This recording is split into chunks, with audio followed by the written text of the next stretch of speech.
မြန်မာတပ်မတော်အကြီးအကဲက တိုင်းပြည်နဲ့ပြည်သူကတောင်းဆိုလာရင် သမ္မတလုပ်ရမယ့်တာဝန်ရှိနေတယ်လို့ ထူးထူးခြားခြားထုတ်ဖော်ပြောဆိုလိုက်ပါတယ်။ မြန်မာကာကွယ်ရေးဦးစီးချုပ်လည်းဖြစ်တဲ့ ဗိုလ်ချုပ်မှူးကြီးမင်းအောင်လှိုင်က ထာဝရငြိမ်းချမ်းရေးရမှ DDR လို့အတိုကောက်ခေါ်တဲ့ လက်နက်စွန့်ပြီး ဒါမှမဟုတ် လုံခြုံရေးပေါင်းစည်းမှုလုပ်ပြီးမှ တပ်မတော်အနေနဲ့ နိုင်ငံရေးကနေဆုတ်ပေးမယ်လို့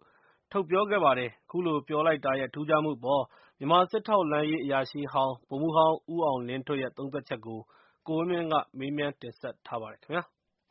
ဦးအောင်လင်းထွဋ်ခင်ဗျာ BBC နဲ့မကြာခင်ကလုပ်တဲ့အင်တာဗျူးမှာ ဗိုလ်ချုပ်မှူးကြီးမင်းအောင်လှိုင်ကနေပြီးတော့ တိုင်းပြည်အတွက်လိုအပ်လာရင် ပြည်သူကတောင်းဆိုလာလို့ရှိရင်ပေါ့လေ သမ္မတလုပ်ဖို့စဉ်းစားနိုင်တယ်ဆိုတဲ့သဘောမျိုးကို ယေဘုယျအားဖြင့်ပြောခဲ့တာတွေ့ရပါတယ်။ အဲ့လိုပြောခဲ့တာမှာ ဘယ်လိုထူးခြားမှုတွေတွေ့ရပါလဲ။ ကျွန်တော်ထူးခြားမှုအနေနဲ့ပြောရင်တော့ သူတို့အစီအစဉ်အရပေါ့လေ ဗိုလ်ချုပ်မှူးကြီးမင်းအောင်လှိုင်က သမ္မတလုပ်ကောင်းလုပ်လာနိုင်ပါလိမ့်မယ်။ ကျွန်တော်တို့ဒီ2015နှစ်ဆန်းပိုင်းလောက်ကတည်းက ဒီ plan ကိုသူတို့လုပ်ခဲ့တယ်ဆိုတဲ့ဥစ္စာကိုကျွန်တော်သိရပါတယ်။ ဒါပေမဲ့ ဘာလို့အခုလိုမတင်မကျပြောထားရသေးလဲဆိုတော့ သူတို့အခုစောင့်နေတာကတော့ရွေးကောက်ပွဲရလဒ်ပေါ်မူတည်ပြီးတော့မှ တပ်မတော်ကအခု25%ရှိနေပြီးပြီ။ တပ်မတော်ကိုလိုလားတဲ့ထောက်ခံတဲ့26%ထပ်ရမယ်ဆိုရင် သူတို့51%ဆိုရင်သမ္မတလုပ်လို့ရတဲ့အနေအထားမျိုးရှိပါတယ်။ အဲ့ဒီခါကျရင်တော့ပြည်သူလူထုကတောင်းဆိုချက်အရဆိုတဲ့ခေါင်းစဉ်နဲ့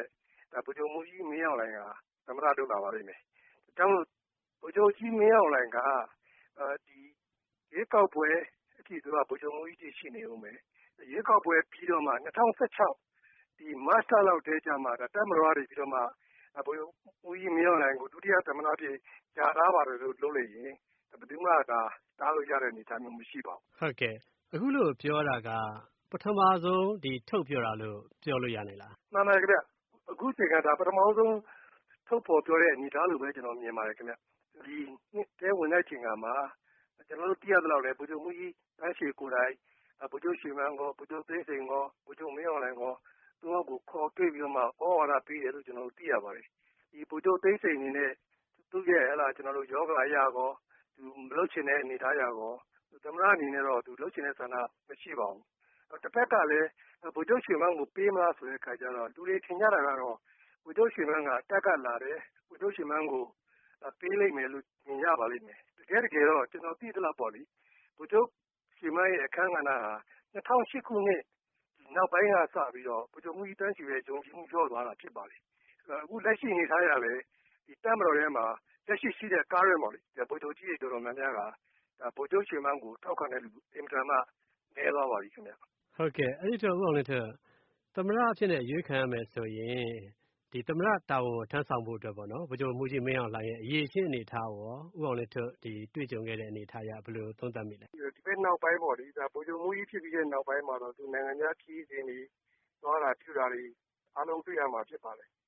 ်ဒါပေမဲ့သူ့မှာစီရေးအမြင်တစ်ခုပဲရှိတာများပါတယ်ဒီနိုင်ငံရေးအမြင်မှာတော့တော်တော်လေးတော့နည်းတယ်လို့ကျွန်တော်တို့မြင်ရတယ်သူဟာဒီခိုင်းတာလုပ်တတ်တဲ့ဒီစစ်သားတယောက်အနေနဲ့ကတော့ကောင်းပါတယ်ခင်ဗျဒါပေမဲ့နိုင်ငံကိုအုပ်ချုပ်မဲ့ဒီသမ္မတတယောက်အနေနဲ့တော့ကျွန်တော်အမြင်ပြောရရင်တော့မသင့်တော်သေးဘူးလို့ကျွန်တော်မြင်ပါတယ်ခင်ဗျဒါပေမဲ့တစ်ခုပဲသူဟာဒီဗိုလ်ချုပ်မှူးကြီးတန်းရွှေပေါ်မှာတော့တော်တော်လေးသစ္စာရှိပြီးတော့မှတပည့်လက်ရင်းကိုနေခဲ့တဲ့အနေအထားမျိုးရှိတဲ့အကြောင်းတော့ရှိပါတယ်ဟုတ်ကဲ့အဲ့တော့အခုဗိုလ်ချုပ်မှူးကြီးမင်းအောင်လှိုင်ရဲ့ဒီ BBC အင်တာဗျူးမှာနောက်တစ်ချက်ထူးခြားတာကဒီငြိမ်းချမ်းရေးလုံးဝရမှဒီနိုင်ငံရေးတည်ငြိမ်မှုရှိမှဒီအခြေခံဥပဒေကနေပြီးတော့ဒီတပ်မတော်ကယူထားတဲ့အထူးအာဏာတွေကိုပေါ့နော်လျှော့ချပေးမယ်ဆိုတဲ့သဘောမျိုးပြောသွားတာကိုတွေ့ရပါတယ်အဲ့ဒါနဲ့ပတ်သက်လို့ရောဒီထူးခြားမှုတစ်စုံတရာသုံးသပ်မိပါလားကျွန်တော်တို့ရှိစဉ်တွေကပေါ့လေဒီတပ်မတော်အနေနဲ့ငြိမ်းချမ်းရေးလုပ်တဲ့အခါမှာဗိုလ်ချုပ်မင်းအောင်လှိုင်ပြောသွားတဲ့အထဲမှာလည်းပါပါတယ်ဒီလက်နက်ကိုင်တိုင်းရင်းသားအဖွဲ့တွေနဲ့လက်နက်ကိုစွန့်ဖို့ဆိုတဲ့ဥစ္စာကကျွန်တော်တို့ရင်တော့လည်းကျွန်တော်တို့ပြောခဲ့တယ်ဥပဒေပေါ်နဲ့ဝင်မှာလက်နက်စွန့်ပါဆိုတာလက်နက်စွန့်ပြီးတော့ကတည်းကဒီပါတီနိုင်ငံရေးလုပ်ပြီးတော့မှကိုယ်ပြည်နယ်ကိုယ်ဒေသမှာပြန်ပြီးတော့ရွေးကောက်ပွဲဝင်ပြီးတော့မှအုပ်ချုပ်ကြပါဆိုတဲ့လမ်းစဉ်ရှိပါတယ်တစ်ဖက်ကအခုကြည့်တော့လေတိုင်းရင်းသားတွေအဖွဲ့ကလည်းတပ်မတော်ကိုမယုံကြည်တဲ့အခါကျတော့လက်နက်စွန့်ဖို့ဆိုတာအနေအထားမရှိပါဘူးဒါကြောင့်မို့ဒီလက်ရှိလုပ်နေတဲ့ငြိမ်းချမ်းရေးကလည်းဖြစ်လေတည်ငါခဏတာလောက်ပဲဖြစ်ပြီးတော့မှအချိန်ကြီးပြန်ပြီးတော့မှပေါက်ကွဲမဲ့အနေအထားမျိုးရှိပါတယ်ဒါကြောင့်မို့လဲဗိုလ်ချုပ်မင်းအောင်လှိုင်ပြောသွားတဲ့မှာစစ်တပ်ရဲ့အခမ်းအနား ငြိမ်းချမ်းရေးတဲ့သူရှိနေဦးမယ်ဆိုတဲ့အနေအထားမျိုးနဲ့သူပြောသွားတာဖြစ်ပါတယ်ခင်ဗျ ဟုတ်ကဲ့ကျေးဇူးအများကြီးတင်ပါတယ်ဦးအောင်လင်းထက်